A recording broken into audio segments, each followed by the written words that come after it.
নমস্কার বন্ধুরা, রকি কিচেনের তরফ থেকে সকলকে স্বাগত জানিয়ে আবার একটা রেসিপি আপনাদের মাঝখানে শেয়ার করতে চলেছি।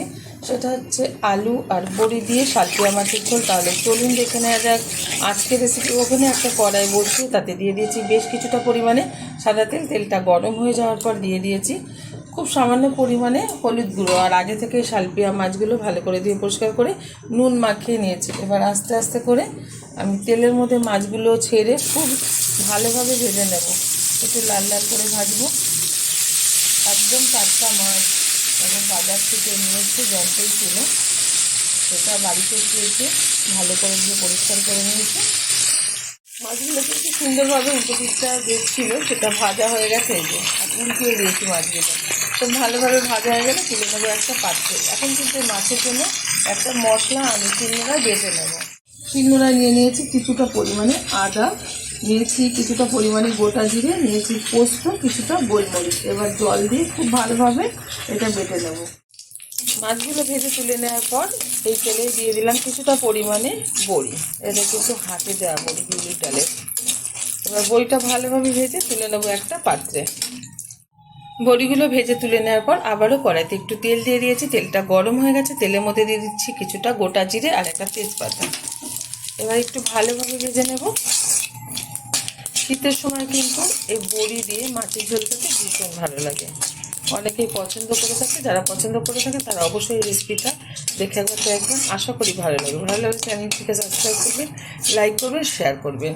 দিয়ে দিচ্ছি হাফ চামচ মতো হলুদ গুঁড়ো, দিয়ে দিচ্ছি টুকরো করে রাখা আলু, ভালো করে দিয়ে পরিষ্কার করে নিয়েছি। আলুটা এবার ভালোভাবে একটু ভেজে নেবো। এখন কিন্তু কোনো লবণ ব্যবহার করবো না, আগে ভেজে নিই তারপরে।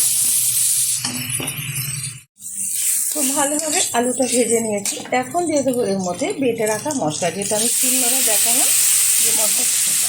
দিয়ে দিচ্ছি 1 চামচ লঙ্কার গুঁড়ো, দিয়ে দিচ্ছি পরিমাণ মতো লবণ। ঠিক যতটা ঝোল রাখবো সেই অনুযায়ী লবণ ব্যবহার করলাম। দিয়ে দিচ্ছি টুকরো করে রাখা একটা ছোটো ছোটো টমেটো। খুব ভালোভাবে এবার কষিয়ে নেব উপকরণ দিয়ে আলুটাকে। এসব উপকরণ দিয়েছি ছোটো সাথে। খুব ভালোভাবে উপকরণগুলো একসাথে কষিয়ে নিয়েছি। এখন দিয়ে দেবো এর মধ্যে পরিমাণ মতো জল। ঠিক যতটা ঝোল রাখবো সেই অনুযায়ী কিন্তু জলটা ব্যবহার করছি।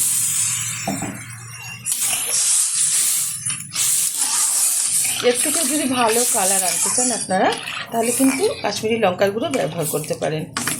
এখন দিয়ে দেবো ভেজে রাখা মাছ আর বড়ি, সাথে দিয়ে দিয়েছি কুচিয়ে কিছুটা ধনেপাতা। যেহেতু শীতকাল সেই কারণে একটু ধনেপাতা দিলে কিন্তু ভালো লাগে মাছের ঝোলে। আর সাথে তো বড়ি আছে, টেস্টটাই হবে একটু অন্যরকম। ঢেকে দিচ্ছি 15 মিনিটের জন্য।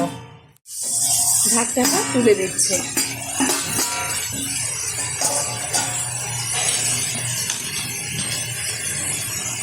খুব সুন্দরভাবে কিন্তু এই যে আলুগুলো সিদ্ধ হয়ে গেছে। এইদিকে মাছের ঝোলটা হয়ে গেছে। আমি একটু পাতলা ঝোল রাখছি যেহেতু জ্যান্ত মাছের ঝোল।